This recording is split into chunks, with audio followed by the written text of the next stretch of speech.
अध्यक्ष महोदय, जो मेरे साथी ने सवाल पूछा है इसका क्रमवाइज मैं उत्तर दे रहा हूं।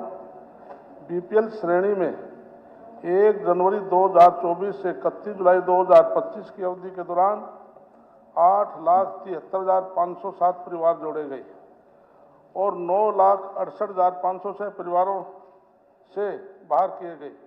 31 मार्च 2025 तक बीपीएल श्रेणी में कुल परिवारों की संख्या 52,37,671 थी, जबकि 22/8/2025 को बीपीएल श्रेणी के परिवारों की संख्या 41,93,669 है। गए जिन परिवारों की आय 1,80,000 से अधिक है, वे सरकार के निर्देशों के अनुसार बीपीएल लाभों के लिए अयोग्य हो जाते हैं। माननीय अध्यक्ष जी, तो सरकार की तरफ से जवाब आया है, इसके अंदर एक बड़ा ही सोचनीय विषय है कि किस प्रकार से एक साल के अंदर 8,73,507 परिवारों को बीपीएल के साथ जोड़ा गया और उसी वर्ष जैसे ही चुनाव खत्म हुआ उसके बाद 9,68,506 परिवारों को उससे बाहर कर दिया गया। एक बहुत बड़ी संख्या, लाखों की संख्या है ये, तो इस पे जरूर जांच होनी चाहिए। और मेरा ये सवाल है कि जिस प्रकार से आपने ये कहा कि जिन परिवारों की आय 1,80,000 से अधिक है वे सरकार के निर्देशों के अनुसार बीपीएल लाभों के अयोग्य हो जाते हैं, तो क्या इस दौरान जो कि अप्रैल 2025 के बाद क्या इतने परिवार जो पीपीपी में जो परिवार पहचान पत्र में है, क्या 1,80,000 से ऊपर उनकी आय हो गई? और अगर आय नहीं हुई थी तो इनके जो बीपीएल कार्ड बनाए गए थे, जिन्होंने बनाए, अगर गलत बनाए तो उन पे क्या कार्रवाई होगी? और अगर अभी भी जिनके, मैं सर आपके माध्यम से बताना चाहूंगा, अभी भी ऐसे परिवार है जिनके बीपीएल कार्ड काटे गए हैं, जो योग्य हैं उनके भी काट दिए गए हैं। और हाँ सर, प्रश्न है ना, ये है कि जिनके योग्य है उनके काट दिए गए हैं, उसका दोबारा इसमें कैसे करेंगे? जैसे मैं एक उदाहरण जरूर दूंगा। उदाहरण नहीं, प्रश्न करो, वो भूमिका होगी पूरी। भूमिका नहीं दे रहा सर, प्रश्न करो, सप्लीमेंट्री करो, समय ज्यादा लगता है उसमें। सर भूमिका अलाउड भी नहीं होती। नहीं, देखो सप्लीमेंट्री करो ना सर, मैंने कल क्वेश्चन किए, उसका उत्तर नहीं आ रहा। भूमिका सप्लीमेंट्री पूछो भाई, सप्लीमेंट्री पूछा है सर। सप्लीमेंट्री पूछो ना, ताकि वो जवाब दे सके। Sir question put up. Sir मैंने आपको बताया, मैं जब तक उदाहरण नहीं दूंगा समझ में नहीं आएगी बात। नहीं, आ जाएगी समझ, वो सरकार चला रही है। समझ तो ये समझा दीजिए कि 8 लाख जुड़े कैसे और 9 लाख एक साल में काटे कैसे? जी मंत्री जी। अध्यक्ष महोदय, चुनाव से पहले जो मेरे सामने साथी बैठे हैं, इन्होंने पूरे प्रदेश में हल्ला मचा दिया कि बीपीएल परिवार बढ़ाए नहीं जा रहे, जोड़े नहीं जा रहे। तब सरकार की तरफ से बयान आया था माननीय मुख्यमंत्री का कि इंडिपेंडेंट आप अपना लिख कर दे दे कि हमारी ये आईडी में इनकम है, तो उस टाइम से परिवार की संख्या बढ़ी थी। साथ में मुख्यमंत्री का ये बयान आया था, यदि किसी ने गलत फैक्ट्स दिए, हम अधिकारियों से सर्वे कराएंगे, उस सर्वे के बाद ये नाम कटे। इसके अलावा कुछ परिवार के सदस्य, जैसे कोई एक परिवार में कोई नौकरी लग गया, 1,80,000 से 12, अलग आईडी बनने से भी संख्या बढ़ी थी।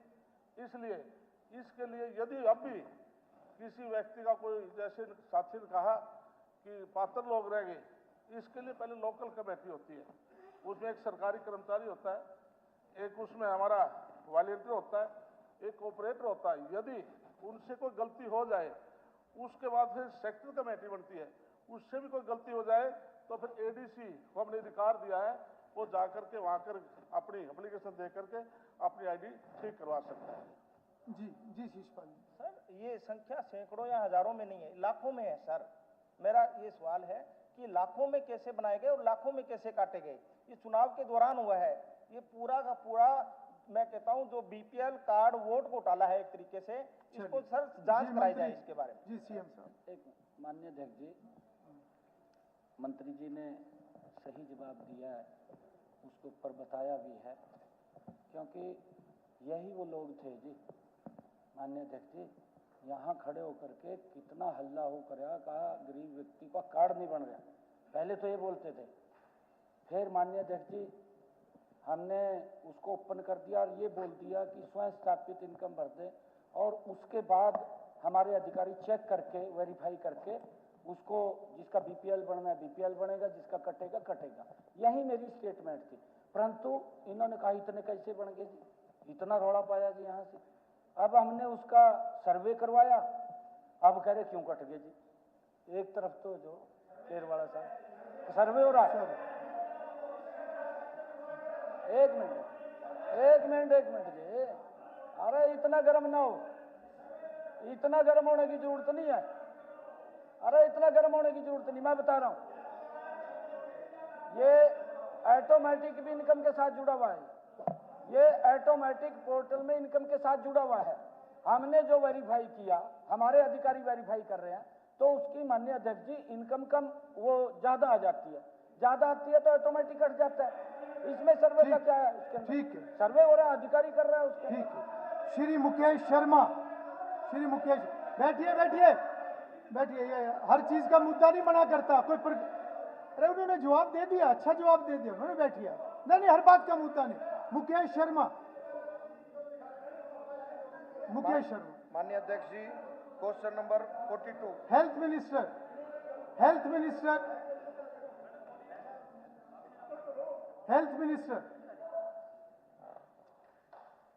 सर, विधायक जी ने पूछा है कि जो सिविल अस्पताल गुरुग्राम है उसका स्टेटस क्या है, तो मैं बताना चाहूँगी कि 989.94 करोड़ से की अप्रूवल से 700 बेडेड सिविल अस्पताल गुरुग्राम में बनने जा रहा है। इसका टेंडर बहुत ही जल्द फ्लोट होगा, और साथ ही कोई अननेसेसरी डिलेज नहीं हुए हैं कंस्ट्रक्शन में, इसकी फॉर्मेलिटीज़ कंप्लीट करने में थोड़ा सा वक्त लग गया। धन्यवाद।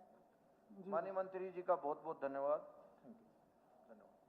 श्री मुकेश, श्री मनमोहन भडाना।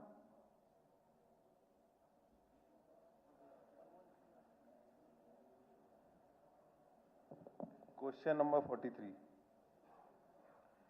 माननीय अध्यक्ष जी, मेरे भाई युवा साथी मनमोहन जी ने जो अपना सवाल है वो 5 चरणों के अंदर पूछा है। तो पहले जो उनका क्वेश्चन है कि क्या गांव समालका विधानसभा निर्वाचन क्षेत्र के अंदर पड़ने वाली तहसील बपोली के गांव ननेड़ा में भूमि की चकबंदी सरकार द्वारा कराई गई है, यदि हाँ तो कुल कितने क्षेत्र की चकबंदी की गई है।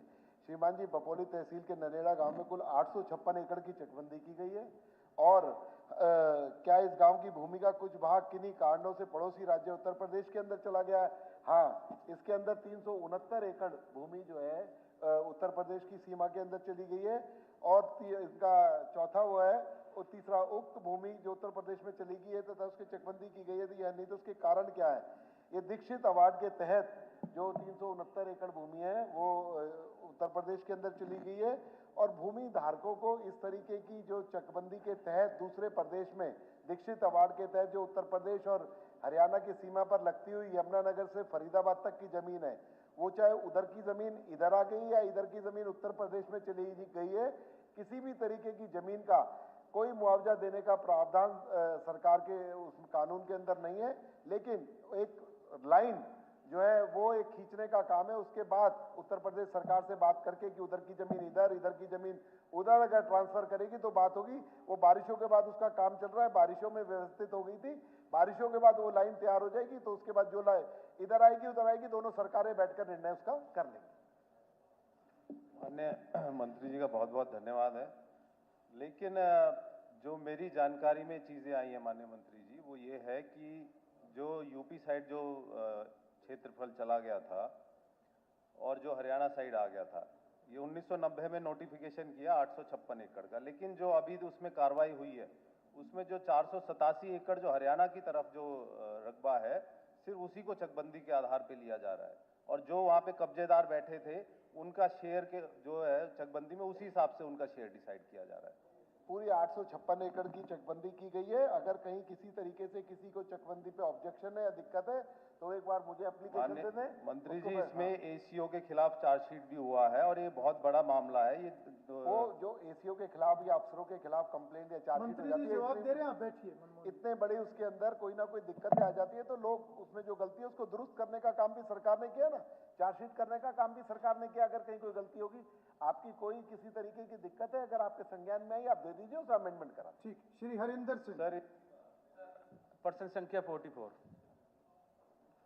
अध्यक्ष महोदय, उत्तर देने से पहले मैं आपकी एक रूलिंग चाहता हूँ, आपकी रूलिंग चाहता हूँ उत्तर देने से पहले, क्योंकि बिल्कुल यही क्वेश्चन पिछले सत्र में भी पूछा गया था और आपके रूल ऑफ प्रोसीजर की धारा 50 के तहत सेम क्वेश्चन नेक्स्ट सत्र में पूछा नहीं जा सकता। बिल्कुल डीटो क्वेश्चन पिछली बार पूछा गया था, तो मैं आपकी रूलिंग चाहता हूं कि इसका क्या किया जाए। आपके नियमों के विरुद्ध है।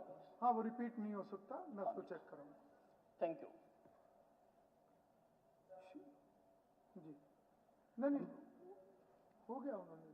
सर, मेरा तो कुछ हुआ ठीक नहीं है। सर। मेरे चलो, विधानसभा आप का अपना क्वेश्चन कीजिए। है। अगर ठीक है, इस बार कीजिए आप। जी बोलिए, अपना सप्लीमेंट्री बोलिए। सर, मैं आपके माध्यम से मंत्री जी से जानना चाहता हूं, मेरी ये बहुत पुरानी मांग चली आ रही है, 2016 से चली आ रही है। इसमें पहले मंत्री थे, उन्होंने भी इस जगह को देखा था।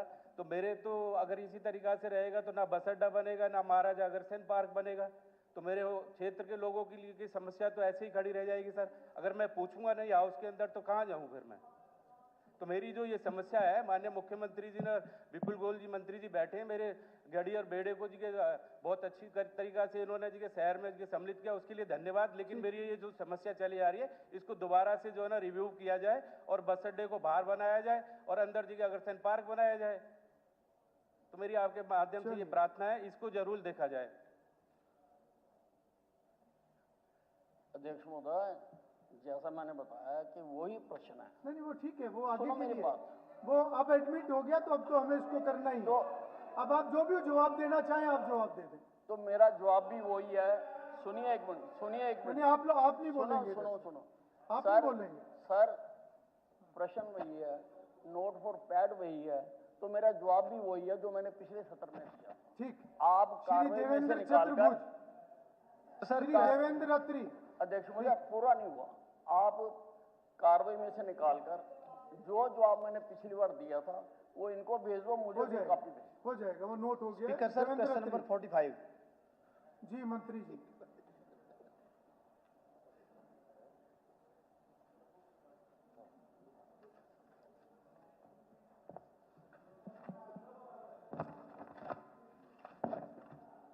अध्यक्ष जी, ये क्या उचाना विधानसभा क्षेत्र के लाल चौक स्थित दुकानों का पंजीकरण उनके संबंधित दुकानदारों के नाम पर कराने के लिए स्वामित्व योजना के अंतर्गत सरकार द्वारा कार्रवाई की जा रही है? तो अध्यक्ष जी, हाँ, कार्रवाई की जा रही है। वहाँ पर टोटल 21 दुकानें हैं, जिसमें से 2 दुकानदारों ने अप्लाई किया और 2 दुकानदारों का जो है स्वामित्व हस्तांतरण हेतु आवेदन प्राप्त हुआ है। दोनों किराएदारों का जो निपटान है 1 महीने के अंदर उनकी एप्लीकेशन का कर दिया जाएगा। बाकी 21 दुकानें 1900 ने अभी तक अप्लाई नहीं किया वहाँ पर। Thank you speaker sir. Speaker sir, मैं आपके माध्यम से मंत्री जी से निवेदन करता हूं कि जल्द से जल्द इन आवेदनों का निपटान करके और इनको दुकानदारों के नाम। आपकी चिंता जायज है, तो 19 लोगों को कहो आवेदन तो करें। जी जी, सरकार तो निर्णय तब लेगी। थैंक यू, आवेदन करवाइए। इसमें ना जी 2023 से वो 2 दुकानदारों ने तो 2023 से किया हुआ है। इसका 1 महीने के अंदर निपटान। Thank you, thank you, thank you. Shri Jassi Petwar. Question number 46 जी। मंत्री जी।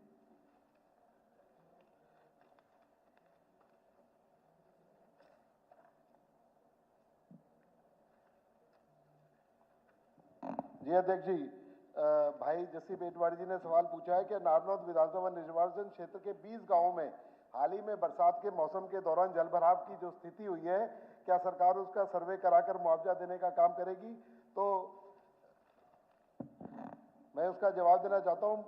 श्रीमान जी, उपमंडल के 18 गांवों के प्रभावित किसानों को भारी वर्षा जलभराव के कारण खरीफ फसल 2025 में जो नुकसान हुए हैं उनको 31/8/2025 को पोर्टल खोल दिया गया है और 18 गांव बासपुर, अकबरपुर, बास बादशाहपुर, बास खुर्द बिजान, बास आजम शाहपुर, खरबला, पाली, पेटवाड़, नीसर, बड़ाला, सिंगवा खास, मदनहेड़ी, पूठी समेन, बड़ छप्पर, मोहला, बकलाना, उगलाना, धर्मखेड़ी, 18 घुसकनी, ये 18 गांव हैं टोटल। इनका जो है पोर्टल खोल दिया गया है, जो लोगों को इसे सर्वे कराया जा रहा है, और 15 सितंबर के बाद इसका सत्यापन करने के लिए सरकार की जो है, अक्सर 15 सितंबर के बाद इसका सत्यापन होता है, जो होगा उनका मुआवजा दिया जाएगा। अध्यक्ष महोदय, माननीय मंत्री जी ने जो जवाब दिया उसी पे कई सवाल खड़े होते हैं। एक तो मैं माननीय मंत्री जी से कहूंगा कि इसमें कुछ गांव छूट गए हैं, और मैंने जो सरकार को जो ज्ञापन सौंपा था उसमें उनकी पूरी डिटेल्स भी है, वो भी ऐड करें। दूसरा, अध्यक्ष महोदय, जिस पोर्टल की बात कर रहे हैं, मैं माननीय मंत्री जी को आपके माध्यम से बताना चाहता हूं, कल भी एक सवाल इस सदन में पोर्टल को लेके उठा था, पोर्टल की विश्वसनीयता को लेके उठा था। ये देखिए अध्यक्ष महोदय, मैं चाहूंगा कि आप इसको जरूर पढ़ें। फसलें जल भराव से खराब, ई क्षति पोर्टल पर ऑप्शन केवल आग का, यानी फसलें तो हमारी जलमग्न हुई है, और आपका जो पोर्टल है वो कह रहा है कि भाई हम तो केवल आग का नुकसान ले सकते हैं। ये आपके पोर्टल की एक मिनट जी, मुझे पूरा बोलने दीजिए। ये आपके पोर्टल की विश्वसनीयता है। दूसरा, अध्यक्ष महोदय, आप अपना सवाल रखो, अखबार की कटिंग से प्रश्न सवाल नहीं इसी निकालो। पोर्टल पे बोल रहा हूँ जी, सवाल पूछो। यही तो मेरा सवाल है जी कि आप तो सरकार सवाल कैसे पूछो मुआवजा जिसका देगी? जवाब दे सके। जी बिल्कुल, मुझे भाषण नहीं। मैं बोल रहा हूँ जी, यही तो मेरा सवाल है कि सरकार किस तरीके से किसान को मुआवजा देगी। जी मंत्री जी, ये जो अखबार की कटिंग है, कोई ऑथेंटिक कटिंग नहीं है, पता नहीं विधायक जी किसकी कटिंग दिखा रहे हैं, लेकिन मैं ऑन द फ्लोर एक जिम्मेवाराना तरीके से बताना चाहता हूँ। पोर्टल को अभी चेक कर ले, पोर्टल के ऊपर जल भराव की स्थिति का, और किसानों ने उसके ऊपर अप्लाई किया हुआ है, वो भी दिखा देंगे। और आज ही नहीं कर दिया, कई दिन पहले किया होगा, जो आज उस पर दिखाया जा रहा है। और जो ये पोर्टल की बात कर रहे हैं, पोर्टल की सत्यता पर किसी भी चीज में ह्यूमन एरर भी आता है, मैकेनिकल एरर भी आता है, वो तो ठीक है, लेकिन उसको डिस्कार्ड कर देना ये जिम्मेदाराना बयान नहीं है। इसको जरा सोच समझ के रिकॉर्ड किया जाए। ये दैनिक भास्कर अखबार है जी, इस पे मुकदमा करो, गलत जानकारी अगर ये दे रहा है तो। आप दूसरा प्रश्न करो। जी, वो मैं भास्कर अखबार पढ़ रहे हैं, मैं कहना चाहता हूँ आपका कोई प्रश्न है तो करो, मैं जिसका क्वेश्चन जवाब मंत्री दे जी से सके। कर रहा हूँ जी। सरकार के पास एक ऐसा सैटेलाइट है जो जब किसान पराली जलाता है तो एक ऐसा सैटेलाइट है जो एग्जैक्ट किला नंबर की जानकारी दे देता है। इसी पोर्टल से एक बार उनको अपनी बात रखने दो, एक बार उनको अपनी बात रखने दो, मेरी तो सुन लीजिए पहले। एक बार उनको अपनी बात रखने दो, मैं बोल आप रहा हूं अपनी जी। बात पूरी करो। सरकार के पास सैटेलाइट है जिससे पराली का भी पता चल जाता है कि कौन से किला नंबर की पराली किसान ने जलाई है, ताकि उसके ऊपर जुर्माना लगाया जाता है, उसकी गिरफ्तारी होती है। और मेरी फसल मेरा ब्यौरा आपका ही है, आपका नहीं, सरकार का। मेरी जी बिल्कुल सर, सॉरी मैं पब्लिक का, आपका भी है, मेरा भी है। एक सरकार की एक स्कीम है जी, मेरी फसल मेरा ब्यौरा। सरकार ऑनलाइन पेमेंट डालती है, तो क्यों ना जब मुआवजे देने की बात आती है, जब फसलों की खराबे की बात आती है, तो या तो वो सैटेलाइट लागू किया जाए, या आपके पास जो मेरी फसल मेरा ब्यौरा से आप ऑनलाइन पेमेंट डालते हो, तो उससे ऑनलाइन पेमेंट से आप पिछले 3 साल का आंकड़ा उठा लीजिए कि किसान को कितनी फसल हुई है, 3 साल के वो आंकड़े के हिसाब से आप उसको मुआवजा दे दीजिए, ताकि किसान को मुआवजा मिल सके। कोई टाइम आएगा, बारिश रेगुलर चल रही है, 15 सितंबर का टाइम है, सत्यापन के बाद ही तो दिया जाएगा। तो केवल पोर्टल पे क्यों चल रहे हैं हम? वो मुआवजा मंत्री जी केवल पोर्टल पे हम क्यों चल रहे नहीं, हैं? आपका माना नए विधायकों नहीं, सैटेलाइट पे चलो ना, जो सैटेलाइट जुर्माना किसान को लगाता है जी, उस पे चलो आप। 15 सितंबर के बाद जब बारिशें रुक जाएंगी, उसका सत्यापन करके मुआवजा दिया जाएगा। चलिए ठीक है, 1 मिनट अध्यक्ष जी, एक बार मंत्री जी बोल रहे हैं। ये अपनी पोर्टल सीट पे से सवाल उठा कमेंट्री रहे ना हैं करें, अध्यक्ष जी, सीट से कमेंट्री ना करें। अध्यक्ष जी, ये पोर्टल पे सवाल उठा रहे हैं। नहीं ऐसे नहीं। 10 सालों के अंदर 10 साल तक कांग्रेस की सरकार रही, रिकॉर्ड की बात है, 1058 करोड़ मुआवजा दिया गया।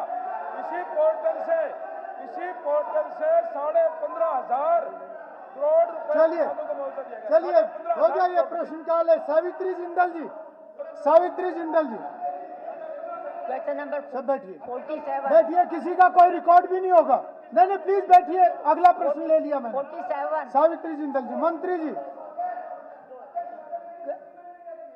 मंत्री जी, क्वेश्चन नंबर 47 प्रश्न संख्या 47 सावित्री जिंदल जी, 40 पावर मिनिस्टर, पावर मिनिस्टर।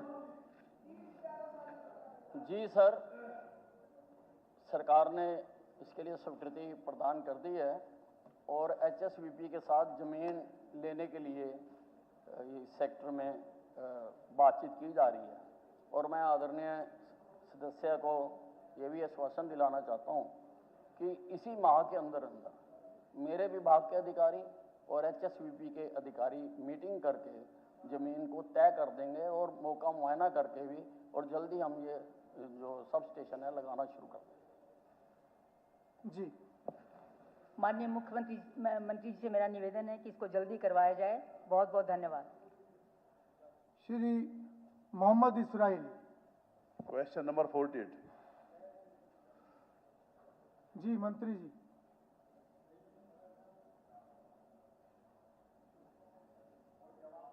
ठीक है, ठीक है, दोबारा इसको कर लेंगे, दोबारा कर लेंगे। श्री राजवीर फरटिया, इसको दोबारा टेकअप कर लेंगे। नहीं कोई बात, दोबारा कर लेंगे इसको। श्री राजवीर फरटिया। जवाब सभा पटल पे रख दिया गया। मैं ही दे देता हूँ जवाब, मैं ही दे देता नहीं, हूँ। कौन से प्रश्न का दे रहे हैं आप? ये इजराइल मोहम्मद इजराइल। ठीक है राजवीर जी, आप दोबारा ले लीजिए। जी सीएम साहब। मान्य अध्यक्ष जी, हाँ श्रीमान जी, राजकीय माध्यमिक विद्यालय सापनकी मालुक्का एवं राजकीय कन्या माध्यमिक विद्यालय स्वामिका के स्तरोन्नति के 3 मामले सरकार के समक्ष विचाराधीन है। अध्यक्ष महोदय जी, पहले भी हमारे 11 स्कूल अपग्रेड किए, लेकिन अभी तक उसमें कोई भी क्लास शुरू नहीं हुई है। अगर इसी तरह से ये स्कूल अपग्रेड होते रहे तो बच्चों की पढ़ाई का क्या होगा? पिछले 11 स्कूल मेरे पास ये लिस्ट है, इन स्कूलों में जो आपने अपग्रेड किए हैं, इन स्कूलों में अभी तक कोई क्लास नहीं है, कोई टीचर नहीं है। इसलिए आज हतीन में 389 पोस्ट वैकेंट पड़ी हैं। अपग्रेड स्कूल करने का तो काम आप कर रहे हैं, लेकिन स्कूल में टीचर का प्रबंध भी किया जाए, बिल्डिंग का इंतजाम भी किया जाए और क्लास लगाई जाए। ये क्लास अब तक क्यों न लगी, और ये आपके 11 स्कूल अभी तक मुख्यमंत्री मोदी जी क्यों शुरू नहीं हुए अभी तक? माननीय अध्यक्ष जी, जो माननीय विधायक की चिंता है कि टीचर्स की, हम स्कूलों के अंदर टीचर्स भी पहुंचा रहे हैं। हमने HPSC को भर्ती भी दिया हुआ है और टीचर आ जाएंगे। कुछ कोर्ट के अंदर एक रुका हुआ है मामला रिजल्ट का, जो ही वो क्लियर होगा तो उसके बाद भी टीचर आ जाएंगे। परंतु मैं ये बताना चाहता हूँ कि हमने लगातार पिछले लगभग 10.5 वर्षों में सरकार ने एजुकेशन के सुधारीकरण के लिए जो कदम उठाए हैं, हमने हर 10 किलोमीटर के ऊपर संस्कृत मॉडल स्कूल अभी बजट के अंदर घोषणा की थी। माननीय अध्यक्ष जी, हमने उस नॉर्म को पूरा कर लिया है। हर 10 किलोमीटर के ऊपर संस्कृत मॉडल स्कूल, जिसमें सारी सुविधाएं वहां पर उपलब्ध हैं। परंतु जो माननीय सदस्य का क्वेश्चन है कि राजकीय विद्यालय सापन की जो हथीन ब्लॉक के अंदर है, इसमें नॉर्म के अनुसार 210 छात्र वहाँ पर हैं और 227 की उपलब्धता है। 5 किलोमीटर की उसकी दूरी है।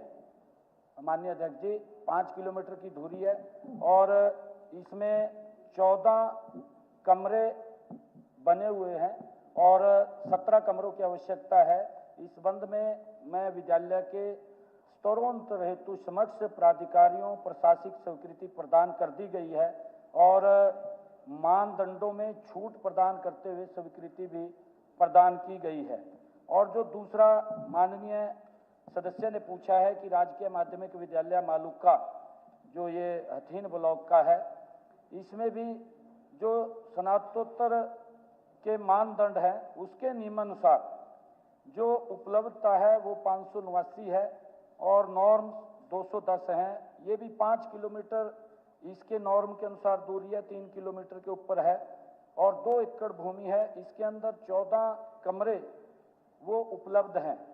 और इस संबंध में भी माननीय अध्यक्ष जी यह अंकित किया जाता है कि विद्यालय के स्तरोन्नत हेतु समक्ष प्राधिकारी एवं प्रशासनिक स्वीकृति इसकी भी प्रदान की गई है और इसके भी मानदंडों में छूट प्रदान करते हुए स्वीकृति प्रदान की गई है।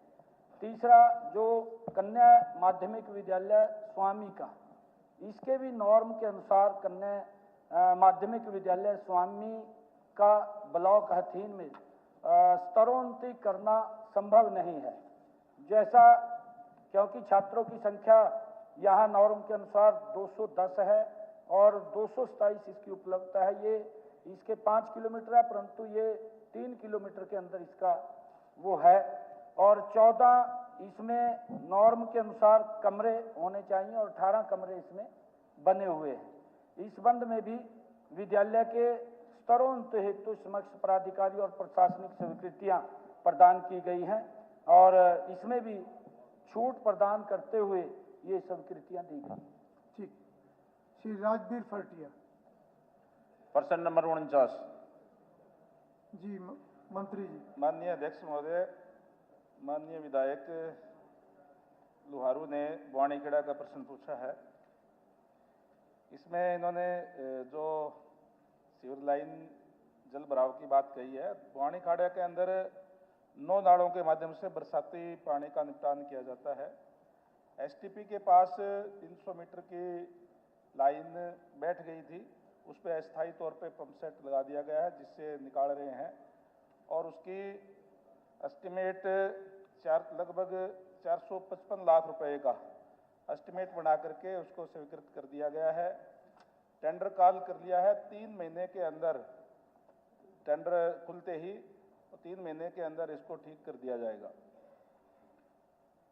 अध्यक्ष महोदय, जल भराव की मैं अगर बात करूं तो आज आपके प्रश्न पे पूरे प्रदेश की बात, जनरल चर्चा नहीं मेरे से पहले भी और मैं आपका मेरे जवाब हल्के की उन्होंने बात दे दिया, उसमें कुछ पूछना है तो अध्यक्ष जी, पूछें। मैं मेरे उसकी बात करूंगा। नहीं ऐसे नहीं, सप्लीमेंट्री मेरा ये है, हाँ, सिर्फ सप्लीमेंट्री पूछो। हमारे क्षेत्र में जिला भिवानी में सिवानी हमारी जो है और लुहारू में हर साल यही समस्या रहती है। एक भी पॉइंट अध्यक्ष महोदय ऐसा नहीं है कि पिछले साल जहां पानी भरा और इस साल उसका समाधान हुआ हो। तो मेरा आदरणीय मंत्री जी से आपके माध्यम से निवेदन है कि स्थायी समाधान किया जाए और जितने भी ड्रेनेज जो सिस्टम है बारिश से पहले उनको दुरुस्त करके और उस समस्या का कोई स्थायी समाधान निकाला जाए।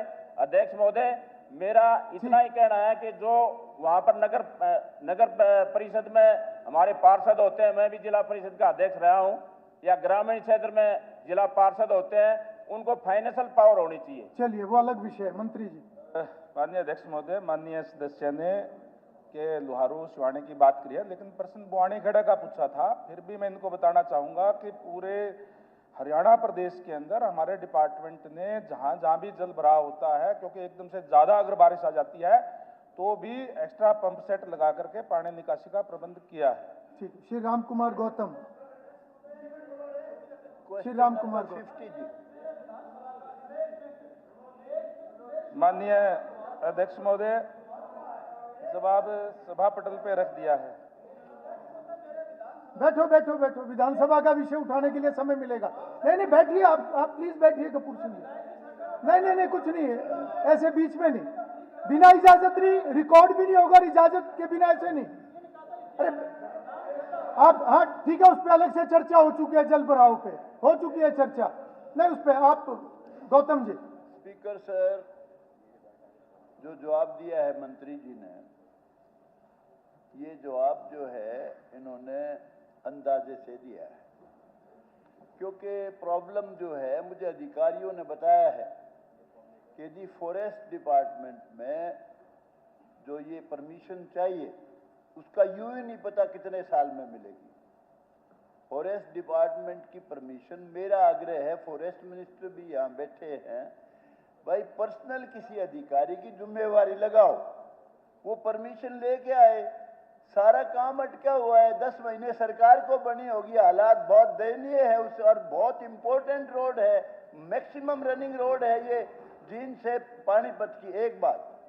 दूसरी बात, सेम प्रॉब्लम, बहुत बड़े बड़े मंत्री रहे, हमारे कैप्टन साहब रहे, दुष्यंत रहे, जिनका सब कुछ ही इसमें जींद जिले में, हिसार जिले में, हमारी कॉन्स्टिट्यूंसी में था, लेकिन जुल्म की बात बता रहा हूं जी। अगर आप सप्लीमेंट्री पूछेंगे तो ज्यादा अच्छा है, मैं बता रहा हूं, लंबा हो जाता है, मैं बताना चाहता हूँ, तबसरा लंबा हो जाता है। सप्लीमेंट्री पूछो, आपको जो पूछना है। आसी से जींद, हाँ जी, सारी रोड 10 मीटर की है, लेकिन कितनी बार आवाज उठा चुका हूं मैं, राजस्थल से 7 किलोमीटर की सिर्फ 7 मीटर की है, इस सरकार ने जी मंत्री जी, आपका फॉरेस्ट फॉरेस्ट का विषय अगर आप भी बताना चाहें तो बता दें। एक सेकंड, एक बात हो जी, मैं कई बार कह चुका हूं, अब भी कह रहा हूं, मुख्यमंत्री जी से अब पहले भी कहा मैंने, आवाज उठाई, खट्टर साहब से भी कहा, उससे पहले भी कहा, एक कम से कम 30-35 गांवों की बहुत बड़ी प्रॉब्लम है। लाइफ लाइन कह लीजिए, नारनौंद से अंदर से गुजरना पड़ता है आधा घंटे का। वो आपके इस प्रश्न में है नहीं। अब जी मंत्री जी, आप जवाब दीजिए उसमें। ठीक है, आपकी बात आ गई। मंत्री जी आप जवाब दीजिए। ठीक है, होगी आपकी बात आ गई। रणबीर एक मिनट, रणबीर एक मिनट। अध्यक्ष जी, इन्होंने फॉरेस्ट मिनिस्टर का जिक्र किया, सड़क टूटी पड़ी है 5 साल। गौतम जी बैठिए, आप 5 साल गौतम जी आप बैठिए, मंत्री जी जवाब दे रहे हैं। आशीर्वाद से सरकार चली, उसमें आप भी कसूरवार हो बराबर के दादा। अरे आप जहां के भी थे, अरे उस सरकार बनाने में आप कहा था, सारा हरियाणा रो रहा उस बात को।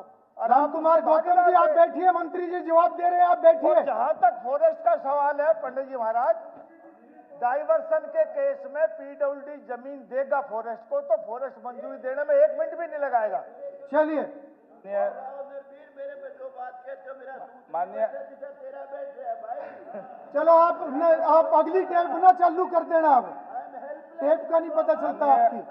चलिए मंत्री जी आप कंक्लूड करें, इनका जो जवाब दो। माननीय राम कुमार गौतम जी ने 2-3 बातें पूछी है, जिसे इस रोड की बात इन्होंने कही है, जो इसमें मैंने इनको बता दिया है कि चौड़ीकरण और सुदृढ़ीकरण का कार्य जो है वो स्वीकृत कर लिया गया है, और माननीय फॉरेस्ट मिनिस्टर भी यहाँ है, इन्होंने भी कह दिया, और हम भी इसको ऑफिसर्स की ड्यूटी लगा करके इसको जल्दी से जल्दी फॉरेस्ट से भी क्लियर करवा करके, और दिसंबर 25 तक हम शुरू करा देंगे दादा इसको। चलिए बहुत अच्छा। और अगली चौधरी मामन खान, दूसरी बात इनका जवाब अभी आया, पूरा नहीं आया। इन्होंने कहा कि जो जींद से हांसी की जो रोड है उसका 6.5 किलोमीटर, ये बात ठीक है कि वो रोड जो है उधर 10 मीटर की है और इस साइड में 7 मीटर की है। 2027 तक वो डीएलपी पीरियड के अंदर है, रोड बिल्कुल बढ़िया बनी हुई है, उसको भी 2027 के तुरंत बाद हम अगली सड़क को भी चौड़ी कर देंगे। तीसरी बात इन्होंने कही है नारनौंद बाईपास की। नारनौंद बाईपास का मैंने पहले भी इनसे कहा था कि हमने ई भूमि पे ऊपर मांगी हुई है, और ई भूमि जैसे ही अगर जमीन हमें उपलब्ध हो जाएगी, मैंने जस्सी पेटवाड़ जी से भी कहा था, इनसे भी कह रहा हूँ कि आप थोड़ा वहाँ से बात करें किसानों से, अगर वो जगह दे देंगे तो माननीय मुख्यमंत्री महोदय ने कहा है कि हम उसको भी हम बना देंगे, नारनौंद के बाईपास को भी। और एक बात और मैं ये जरूर कहना चाहूँगा, कल भी जैसे क्वेश्चन उठा था कि माननीय मुख्यमंत्री महोदय ने कहा था कि जून तक पैच वर्क करने की बात, हमने जून तक जो डीएलपी पीरियड के अंदर थे लगभग 15,000 किलोमीटर की, वो सारे पैच वर्क उसी एजेंसी से करवाने का काम किया। 127 किलोमीटर जो रोड थी जिस एजेंसी ने नहीं करवाया, उनकी हमने बीजी बैंक गारंटी कैश करवा करके डिपार्टमेंट से करवाई है। और उसके बाद में जो रोड 5,000 किलोमीटर, 1 मिनट सुन लो बात, 5,000 किलोमीटर रोड ऐसी थी जो पुअर कंडीशन के अंदर थी, उसको हमने इस साल के वर्क प्रोग्राम में ले लिया है। इस साल के वर्क प्रोग्राम के अंदर हमने जो टेंडर कुल मिलाकर के 6,179 किलोमीटर रोड इस वर्क प्रोग्राम में ली है, और उसमें से 3,500 किलोमीटर की रोड इस दिसंबर अंत तक कारपेट हो जाएगी। और ठीक है मंत्री, सड़कें क्या लो रोड नहीं अच्छा आ गया। और बाकी की रोड जो 6,179 का टोटल रोड, वो 31 मार्च तक सारी की सारी हम कारपेट कर देंगे। Chaudhary Maman Khan, 5-1 health minister. Sir, a detailed statement with a list of health facilities, status of buildings, along with staff position is placed in Annexure A and B. A detailed list of equipment is placed in Annexure C. The requisite details are placed at Annexure D. And the last answer is no, sir. जी Mamman. Speaker sir, बहन आरती से मैंने जवाब मांगा है, बहुत पेजों में दिया है, बहुत अच्छी बात है, मगर जो काम का जवाब था, जो दवाई चाहिए मरीजों को ठीक करने के लिए, उसके लिए बहन ने ना कर दिया कि दवाइयाँ हमारे पास नहीं है, सांप काटने की हो चाहे कुत्ते काटने की हो, उसके लिए बहन ने मना कर दिया कि डी क्वेश्चन नहीं सर। चलो, ये हाउस में पता चले कि स्वास्थ्य के प्रति हमारी बहन मंत्री जी कितनी गंभीर है।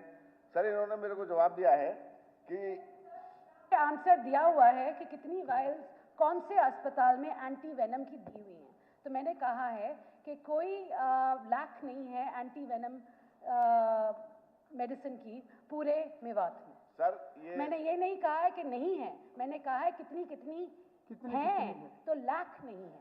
स्पीकर सर, ये आंसर है पूरी विधानसभा के सामने, मेरे को कहीं लिखा दिखा दे, इसमें लिखा हुआ है। चलिए मंत्री जी जवाब मेरे में मंत्री जी जवाब है सर, बहन के पास होगा, आपके के पास होगा, मेरे पास नहीं है सर, ये कह रहा हूँ मैं, मेरे पास नहीं पहुंचा सर, मेरा कहने का मतलब ये नहीं है मेरे पास। आपको देखना ही है, इसी विधानसभा में मैं दिखाने को तैयार हूँ। ये देखो, लास्ट क्वेश्चन है ही नहीं, सप्लीमेंट्री है ही नहीं सर। चलो, उन्होंने कहा मेरे को इस विधानसभा में दिखा दो, मैं दिखाने को तैयार हूँ। मेरे क्वेश्चन में देख लो जरा, आप बहन आप ले लो, आपने कहा इस विधानसभा में दिखा दो, आप अपना सप्लीमेंट्री पूछो। बैठेगी जरूर तो जी, तब वो बैठेगी तभी तो मैं पूछूंगा जी। मेरा कहने का मतलब सर ये है, चाहिए तो मैं बता दूं आपको, सिविल अस्पताल मांडीखेड़ा में 29 वायल्स हैं, CHC फिरोजपुर जिरका में 21 वायल्स हैं, PHC बिवान में 21 वायल्स हैं, PHC नगीना में 21 वायल्स हैं, PHC मारोरा में 21 वायल्स हैं, PHC पुन्हाना में 27 वायल्स हैं।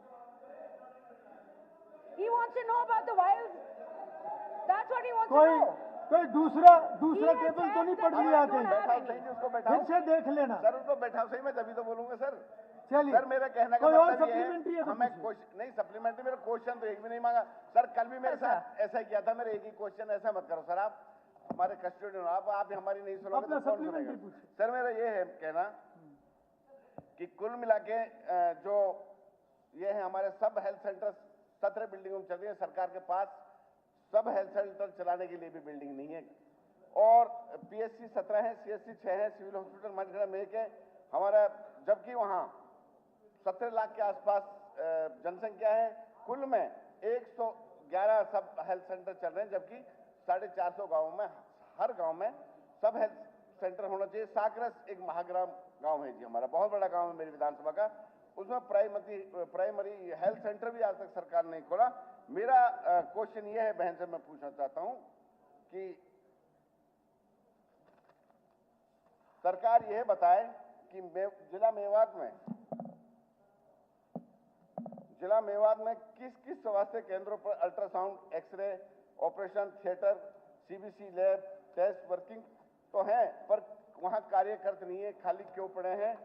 सरकार से यह भी बताया कि मेडिकल कॉलेज को छोड़कर मांडीखेड़ा और अन्य किसी संस्था में ICU की सुविधा क्यों उपलब्ध नहीं है, जबकि यहाँ काफी संख्या में सांप जहरीले कीड़े काटते हैं। सप्लीमेंट्री ऐसे पढ़ के थोड़ा बोलते हैं, सप्लीमेंट्री तो जो आपको तुरंत कोई ध्यान में आया वो पूछो। ठीक है सर, ये नहीं, ये तो फिर आप नए प्रश्न ले रहे हैं, आप शॉर्ट में सप्लीमेंट्री पूछो अपना, ऐसे नहीं। मैं ये पूछना चाहता हूँ कि वहाँ सांप काटने के इंजेक्शन नहीं है, कुत्ते काटने के इंजेक्शन नहीं है, कुछ और मंत्री जी कुछ बताना पाउडर आती है उसको छिड़कने के लिए सांप और कुत्ते का दोबारा बताइए। ऐसा क्यों है? एंटी वेनम का मैंने पहले से ही जिक्र कर दिया है कि एंटी वेनम भरपूर है, कुत्ते काटने वाली दवाई तो इन्होंने पूछी नहीं थी, उन्होंने एंटी वेनम का जिक्र किया था।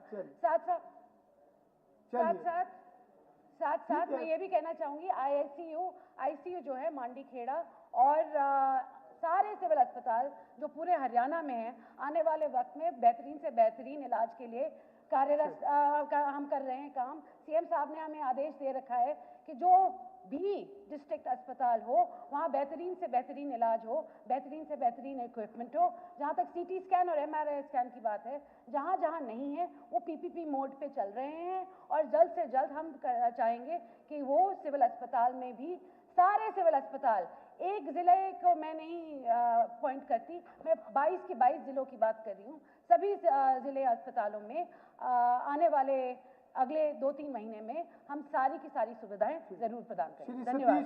सतीश फागना। Question number 52। आगे जवाब आ गया आपका, जवाब आ गया आपका। चलिए अध्यक्ष जी, जो ये सवाल मेरे भाई सतीश फागना जी ने पूछा है, मैं बताना चाहूंगा। डिटेल जवाब आ गया। ऐसे वर्तमान में एनआईटी विधानसभा क्षेत्र के अंदर 425 कर्मचारी नियुक्त हैं और वहां पर उसके अलावा ट्रैक्टर, ट्रॉली, डंपर नहीं, बेवजह मुद्दा नहीं, बेवजह। आफ्ताब जी गलत है ये। नहीं, उनको बहुत डिटेल, मैंने इनका सवाल भी सुना है, उनका जवाब भी सुना है, उनका सप्लीमेंट्री भी सुना है, मैंने एक एक शब्द सुना है। नहीं हो गया, नहीं, दोबारा मौका मिलेगा तब अपनी बात रख लेंगे। क्वेश्चन आवर में ऐसे नहीं, ऐसे मौके मत ढूंढो बिना बात के। आप अपना कंटिन्यू कीजिए। दो स्वीपिंग मशीनें वहां पर कार्यरत हैं और वहां पर डोर टू डोर जो कलेक्शन का टेंडर है, 8 सितंबर को नया टेंडर खुल जाएगा और उसके अलावा 490 जो सफाई कर्मचारी हैं उनकी नियुक्तियां विचाराधीन है, जो कि हरियाणा कौशल रोजगार निगम से निविदाएं मांगी गई। जी भाई, आप डिस्टर्ब मत करें, आप डिस्टर्ब मत करें। मामन जी आप बैठिए प्लीज। नहीं, ऐसे नहीं, आपको मौका बाद में अपनी बात रख लेना। हम आपके बारे में बोले नहीं थे बीच में, कृपया करके बैठ जाओ। हमें और बोलने दो, फिर आप वही रिपीट कर रहे हो। ऐसे नहीं होता। जितना मैं आपको मौका दे रहा हूं बोलने का, मैंने कभी भी कमी नहीं रखी, पर ऐसे आप पॉइंट आउट नहीं करेंगे गलत। अपना सप्लीमेंट्री। आदरणीय महोदय जी, मेरा जो विधानसभा है ये बहुत ही गरीब विधानसभा है, कॉलोनियां ज्यादा हैं और इसमें गलियां ज्यादा हैं, इसमें ना तो जेसीबी मशीन अंदर जा सकती है ना ट्रैक्टर जा सकते हैं। तो इसलिए जो डिमांड करी गई है कर्मचारियों की, अभी मेरी विधानसभा में 425 सफाई कर्मचारी हैं, यहाँ कम से कम 1300 कर्मचारी चाहिए। तो ये जो मशीनों से काम नहीं चल पा रहा, वो मेन रोड पर आते हैं जब मशीन यूज होती है। जी हाँ। तो मशीनों के साथ साथ 490 कर्मचारियों को लगाने के लिए हरियाणा कौशल विकास निगम से एम्प्लॉइज की डिमांड करी गई है, जल्दी वहां पर नियुक्त कर दिए जाएंगे जो एम्प्लॉइज। ये पूरे जो है ना, पूरे फरीदाबाद के लिए डिमांड करी गई है। नहीं, मैं सिर्फ अपने क्षेत्र के लिए बताना चाहता हूँ, एनआईटी विधानसभा क्षेत्र के लिए सबसे कम कर्मचारी मेरी विधानसभा में, जब सबसे बुरा हाल हुआ पूर्ण करने का काम है। खुद सीएम साहब भी हमारे एरिया में गए थे जी, बहुत बुरा हाल था। लक्ष्मण यादव। प्रश्न संख्या 53। अध्यक्ष जी, माननीय विधायक जी ने जो सवाल किया है कि रेवाड़ी को नगर निगम बनाया जाए विधान परिषद से, तो ये जो सवाल है ये 7/6/2023 को भी 31/5/2023 को रजिस्टर किया गया। 7/6/2023 को ये सवाल आया था, पहले भी मांगा था, लेकिन तभी भी इसकी बात, क्योंकि कोई भी नगर निगम बनाने के लिए, कोई भी नगर पालिका या नगर परिषद बनाने के लिए एक नियमावली है, उसकी जनसंख्या कितनी होनी चाहिए, उसका क्षेत्रफल कितना होना चाहिए। तो रेवाड़ी जो है, रेवाड़ी की जो जनसंख्या है वो 1,43,000 जो है रेवाड़ी की टोटल जनसंख्या है।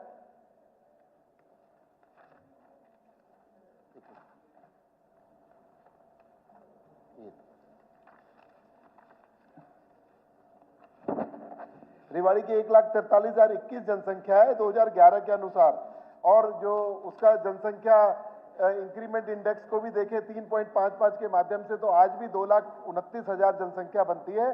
तो ये किसी भी तरीके से अप्रोप्रिएट नहीं है, लेकिन जैसा कि विधायक जी ने बार बार इसको उठाया है और अभी भी आज इन्होंने मुझसे चर्चा भी की थी, तो मैं ये बताना चाहूँगा कि अभी नई जनसंख्या गणना में जो अगर आएगा कि 3 लाख से ऊपर चली जाती है, 3 लाख तक चली जाती है, तो सरकार सिंपैथेटिकली इस पर विचार करेगी।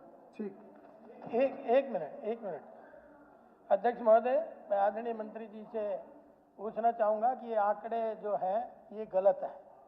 क्योंकि 2017 में जो सर्वे हुई थी 8 साल पहले, उसमें 1,87,000 की जनसंख्या जताई गई थी। पहले तो ये किसने सर्वे करके भेजा है, ये गलत आंकड़े हैं। दूसरा 8 साल पहले की सर्वे बता रहा हूँ मैं, और 1,15,000 वोट हैं, शहर की बता रहा हूँ। 2011 का है। तो इसका मतलब जस्ट अगर उसको डबल भी करेंगे तो भी 230 तो जनसंख्या वैसे ही हो रही है। और फिर आपने देखा भी है कि उसके बाद 15 कॉलोनियां बन गई, 15 बिल्डरों ने बड़ी बड़ी कॉलोनियां काटी हैं, उनमें लोग रह रहे हैं, किसी में 3,000 रह रहे हैं, किसी में 2,000 रह रहे हैं, किसी में 5,000 रह रहे हैं।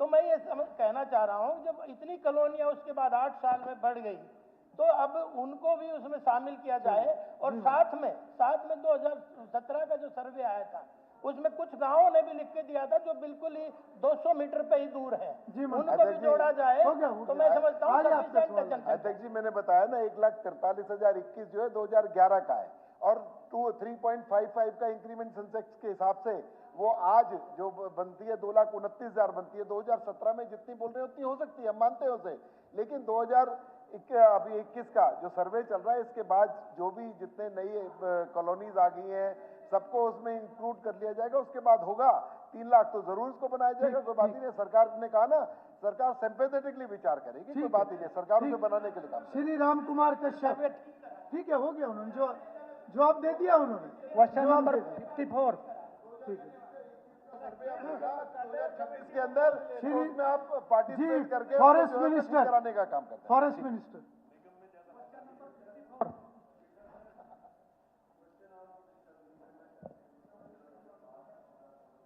जो इन्होंने किया उस पर हमें बोलने का मौका दिया।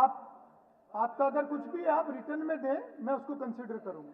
नहीं, ऐसे मुंह जुबानी नहीं, कोई बात नहीं, कोई बात नहीं, ठीक है, I will consider your request. जी मंत्री जी। अध्यक्ष महोदय, राज्य में पिछले 5 वर्षों के दौरान सड़कों के दोनों ओर कुल 5,084.96 हेक्टेयर का क्षेत्रफल हरित पट्टी भूमि में पौधे लगाए गए हैं। बी, पिछले 5 वर्षों के दौरान उपरोक्त हरित पट्टी पर 38.94 लाख पौधे लगाए गए और वर्तमान में वहां 34,30,000 पौधे जीवित हैं। सी, वर्तमान में राज्य में सड़कों के किनारे 33,763.99 हेक्टेयर हरित पट्टी भूमि उपलब्ध है। स्पीकर सर, आज हमारा पर्यावरण और हमारी वायु जो है दूषित हो गई है, उसको सुरक्षित करने में जो है पेड़ पौधे अहम भूमिका निभाती है। इसलिए हरियाणा सरकार ने, वन विभाग ने 38,94,000 पौधे 5 साल में ये सड़कों के किनारे पर लगाने का काम किया। उसमें से 34,30,000 बच गए हैं, बाकी 4,64,000 उसमें से ये बच नहीं सके, तो ये खत्म हो गया। तो बहुत बड़ा आंकड़ा है, चिंता का विषय है, क्योंकि हमने पर्यावरण को सुरक्षित रखने के लिए ज़्यादा से ज़्यादा पौधे लगाने का काम करना है। तो इसको ये जीवित क्यों नहीं रह पाए, इसके कई कारण हो सकते हैं। इसमें आगजनी भी हो सकती है, कर्मचारियों की कमी भी हो सकती है जो देखभाल नहीं कर पाए। इसलिए मेरा मंत्री जी से आपके माध्यम से निवेदन रहेगा, भाई हम ज़्यादा से ज़्यादा पौधे लगाएं और उनको ज़्यादा से ज़्यादा जीवित रहें, आगजनी ना हो। तो उसको रोकथाम के लिए क्या आगे आप उपाय करने जा रहे हैं? अध्यक्ष महोदय, 38 लाख में से 34 लाख पौधे जीवित रह गए। इससे बड़े ज़्यादा सुरक्षा हो नहीं सकती। और सदन में मैं कहूं कि यदि इससे ज़्यादा कभी रहे होंगे तो मुझे तो आइडिया है नहीं कि इतने रहे होंगे, फिर भी 10-15% पेड़ तो मर ही जाते हैं। और उम्मीद करता हूं कि आगे और कोशिश करेंगे आगे ज़्यादा बचाने की। सेकंड और सर, जैसे सर ये 5,084 हेक्टेयर भूमि पे 38 लाख पौधे लगाने का काम किया। अभी हमारे पास 33,763 हेक्टेयर भूमि सड़कों पे अभी बची हुई है, जिस पे हम पौधे लगा सकते हैं। मैं मंत्री से पूछना चाहूँगा, क्या अभी हरियाणा सरकार का 2 करोड़ पौधे लगाने का टारगेट है, अभी 6 गुना भूमि हमारे पे खाली पड़ी है, अगर इसमें लगाएं पौधे लगाने का काम करेंगे तो 2 करोड़ पौधे तो इसमें लग जाएंगे। क्या आप आगे? हाँ जी, आगे इन पे भी लगा रहे हैं और जो भूमियां मिल रही उन पे भी लगा रहे हैं। श्री रणधीर पनियार। धन्यवाद अध्यक्ष जी। पर्सन संख्या 55। Answer laid on the table of the House, sir. आदरणीय अध्यक्ष जी, मैंने जो क्वेश्चन लगाया था उसमें माननीय मंत्री जी ने जवाब दिया है कि हमारे पास पानी की जो उपलब्धता है वो 119.5 MLD है हिसार शहर में, लगभग वो 48 क्यूसेक पानी बनता है। और मेरी जो सोच के मुताबिक मैंने पहले भी प्रार्थना की थी और इन्होंने इसमें से 25 MLD पानी को संशोधित करके और योजना बनाई है कि किसी कृषि के क्षेत्र में ये काम आ जाए। मैं पब्लिक इंटरेस्ट का एक विशेष मुद्दे को इसलिए आपके बीच में किसान होने के नाते इसलिए रखना चाहता हूं, मंत्री जी से भी प्रार्थना करूंगा, मुख्यमंत्री जी से भी करूंगा। हिसार शहर में 48 क्यूसेक पानी आज हमारा वेस्ट जा रहा है और जबकि 70,000 एकड़ जमीन हमारी नड़वा, आदमपुर और हिसार की यूनिवर्सिटी, फार्म आदि ऐसा क्षेत्र है जिसमें पानी की गंभीर जो ना समस्या है, पानी की दिक्कत है। उसमें इस पानी को अगर ट्रीट कर लिया जाए और स्ट्रॉन्ग वाटर को मिला लिया जाए तो हिसार, पूरे हिसार जिला में पानी की जो है दिक्कत खत्म हो जाएगी। इससे मेरी प्रार्थना है कि इस पर कृपया करके सारे पानी की योजना बना करके किसानों को पानी देने का काम करें। क्या इस पर विचार करने की अवश्य कोशिश करें। मैंने कल भी मंत्री महोदय आपसे प्रार्थना की थी कि हमारा जो ड्रेन है और ड्रेन से केवल सवाल मैं इसलिए कह रहा हूँ, कल वो ड्रेन टूट गया रात को, मैंने इसलिए मुझे गंभीर चिंता है। इलाके के लोग आज बड़ी मजबूरी में जी रहे हैं, भय के वातावरण में पानी टूट गया उसका। सर, इनका जो उत्तर है 4 भागों में है। जो ए पार्ट है, हिसार में जो सूएज ट्रीटमेंट प्लांट से निकलने वाले ट्रीटेड एफ्लुएंट वाटर की मात्रा इस प्रकार है। ऋषिनगर एसटीपी से 37 MLD, Rajgarh Gangwa road STP से 13 MLD, Kaimri Hisar road STP से 2.5 MLD और साथ रोड एसटीपी से 4 MLD। बी पार्ट का उत्तर है, STP Haryana state pollution control board द्वारा नॉर्म्स प्रिस्क्राइब के अनुसार एफ्लुएंट वाटर ट्रीटमेंट कर रहे हैं, इसलिए इस पानी के ट्रीटमेंट के लिए सरकार के विचाराधीन अभी कोई अलग प्रपोजल नहीं है। इन एसटीपी में से हिसार जिले के ऋषिनगर एसटीपी से 25 MLD ट्रीटेड एफ्लुएंट वाटर को सिंचाई के लिए उपयोग करने का प्रस्ताव अभी अंडर कंसिडरेशन है। सी पार्ट का उत्तर है सर, इस प्रोजेक्ट को शुरू करने की टाइमलाइन लिमिट और अदर प्रोजेक्ट्स की टाइमलाइन लिमिट इन एसटीपी से ट्रीटेड वाटर को सिंचाई के लिए उपयोग करने की फीजिबिलिटी चेक करवाने के बाद ही पता चलेगी। इनका डी पार्ट है, फाइनेंशियल ईयर 25-26 के दौरान जो इरिगेशन जो कंपोनेंट इसमें जो है, ये जो 4th पार्ट स्पेशली जो आ जाता है 25-26 के दौरान सरकार ने नलवा कॉन्स्टिट्यूंसी में 9.65 करोड़ की लागत से 9 खालों की रीमॉडलिंग और आदमपुर कॉन्स्टिट्यूंसी में 50 करोड़ की लागत से 15 खालों की रीमॉडलिंग के लिए एडमिनिस्ट्रेटिव अप्रूव कर दिया है। इन खालों का रीमॉडलिंग कार्य मई 26 तक पूरा होने की संभावना है। बहुत धन्यवाद जी, आपने खाड़ों के लिए पैसा मंजूर करने का आपका विचार है, इसका धन्यवाद भी करता हूं। परंतु किसान होने के नाते मैं आपको कहना चाहता हूं, पुनः प्रार्थना है मेरी कि नड़वा में बहुत ज्यादा और खाड़ों की भी आवश्यकता है, कृपया करके मेहरबानी करें। और सर एक सेकंड सर, ये 50 MLD पानी के लिए आप कर रहे हो, 119 के लिए भी प्रोविजन डालें। ठीक है रणधीर जी। क्वेश्चन नंबर 56 हो गया जी मंत्री जी। जी श्रीमान, चालू वित्त वर्ष के दौरान यमुनानगर जिले के कलेश्वर वन क्षेत्र में निम्नलिखित 4 स्थानों पर बांधों का निर्माण किया जाना प्रस्तावित है। खिल्लावाड़ा मेन खोड़ गांव खिल्लावाड़ा में, सतालूवाड़ा खाड़ा गांव खिल्लावाड़ा में, बंदरिया खाली गांव खिजरी में, पानीवाड़ा चो गांव बम्बावली में। मंत्री महोदय से जानना चाहूँगा कि जो खिल्लोवाला मेन खोल का जो डैम है ये और आमवाली का, क्या ये दोनों बड़े डैम हैं?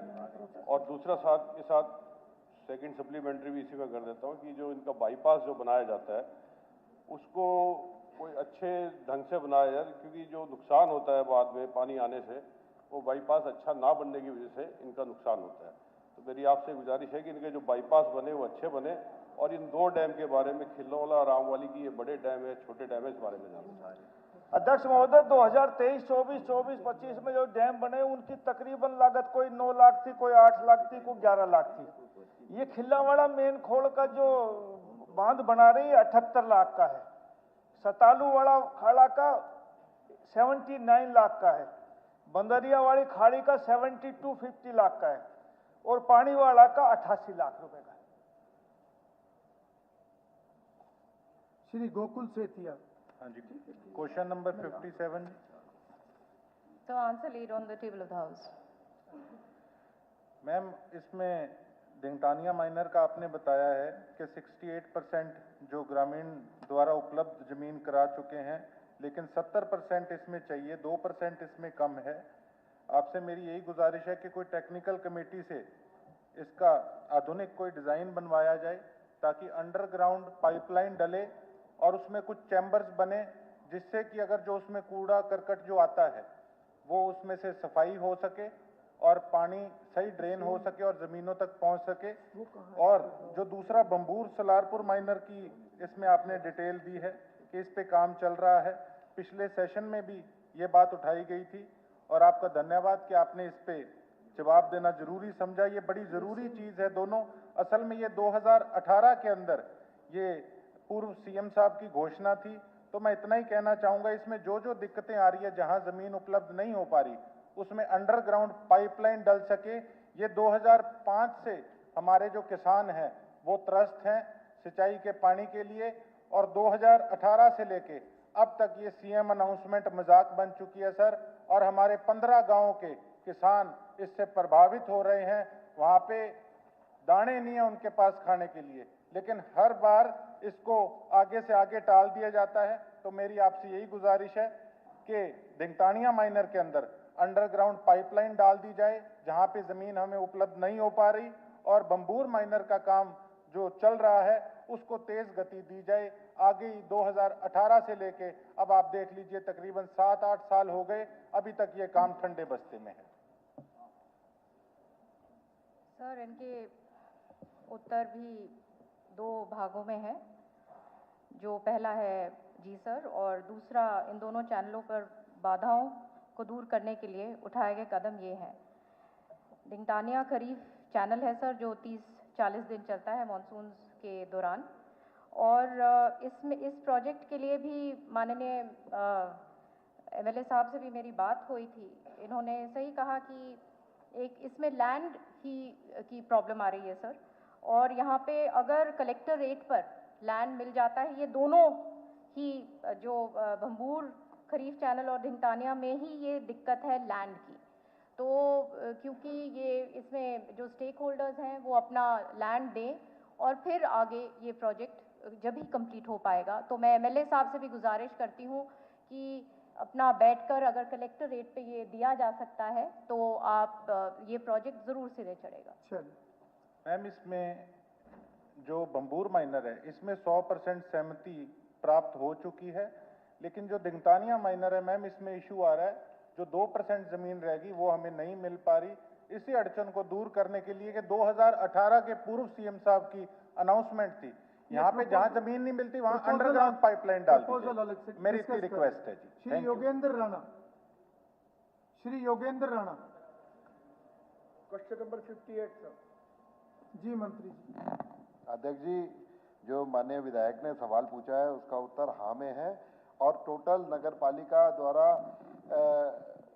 17 कॉलोनियों का आवेदन किया गया था, जिसमें से 9 कॉलोनियाँ 6/10/2023 और 6/3/2024 को उनकी अधिसूचना जारी कर दी गई थी। 3 कॉलोनियाँ 3/3/2023 को मानदंड पूरा न करने के कारण उनको अधिसूचित नहीं किया गया। शेष 5 कॉलोनियों के प्रस्ताव भी विचाराधीन है, अगले 2 महीने पर उस पर निर्णय हो जाएगा। ठीक। माननीय अध्यक्ष जी, मैं आपके माध्यम से मंत्री जी से निवेदन करूंगा, इनका धन्यवाद करूंगा कि इन्होंने जो 2 महीने का समय दिया है, क्योंकि असंध एक बढ़ता हुआ शहर है। हर वासी को तो धन्यवाद अध्यक्ष जी। ठीक। श्री रघुबीर तेवतिया। 59 नंबर जी। माननीय अध्यक्ष जी, जो माननीय सदस्य का सवाल है ए में, पृथला विधानसभा क्षेत्र के गांव जनौली पलवल में जिला शिक्षा एवं प्रशिक्षण संस्थान डाइट वर्ष 2015 से चल रहा है। बी में नहीं श्रीमान जी। अध्यक्ष महोदय, मैं माननीय मुख्यमंत्री जी से कहना चाहता हूं कि 10 एकड़ में 4 दीवारी होकर डबल मंजिल की वहाँ बिल्डिंग बनी हुई है, जहाँ डायट चली हुई थी वो बंद हो गई है। उसमें या तो कन्या महाविद्यालय खोला जाए या नर्सिंग कॉलेज खोली जाए, जबकि बिल्डिंग वो खराब हो जाएगी अगर ऐसी पड़ी रहेगी। और उसके लगते हुए 6 एकड़ के लिए स्टेडियम के लिए भी है, 16 एकड़ जमीन दे रखी है। तो मुख्यमंत्री जी आपसे अनुरोध है, वो बिल्डिंग खराब ना हो, उसमें कोई ना कोई या तो कन्या महाविद्यालय हमारे वहाँ नहीं है, पहले भी मैंने डिमांड रखी थी, आपने कहा था आगे देखेंगे, तो या तो उसकी घोषणा कर दें आप, या फिर वहाँ नर्सिंग कॉलेज बना दें।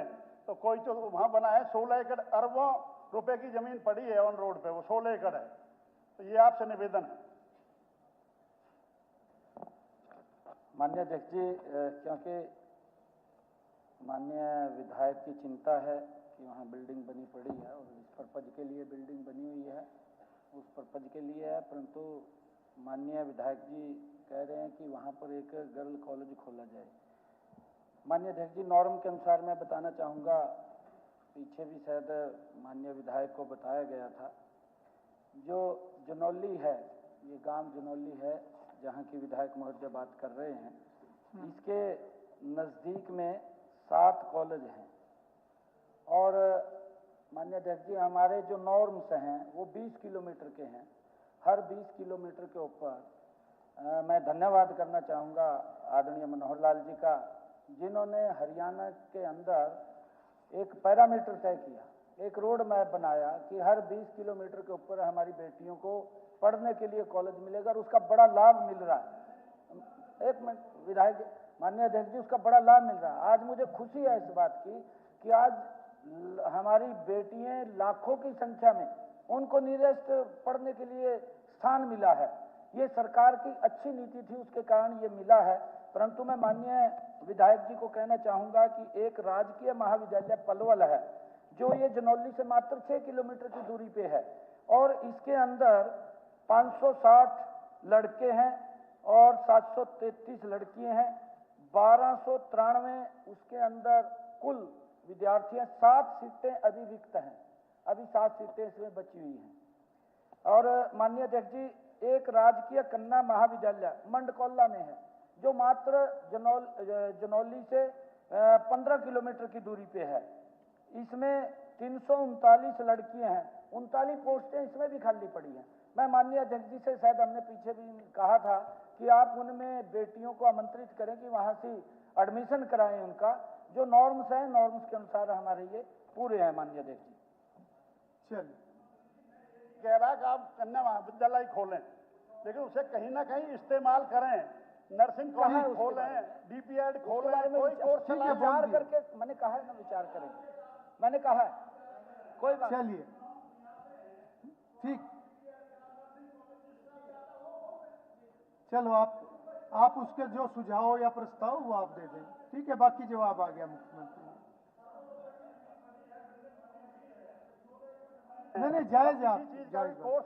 माननीय सदस्यगण, अर्जुन चौटाला एब्सेंट है। माननीय सदस्यगण, अब प्रश्नकाल समाप्त होता है। माननीय सदस्यगण, मुझे सदन को सूचित करना है कि श्री मनदीप चट्ठा विधायक ने ईमेल के माध्यम से मुझे सूचित किया है कि वे अस्वस्थ होने के कारण आज दिनांक 26 अगस्त 2025 को सदन की बैठक में उपस्थित नहीं हो सकते।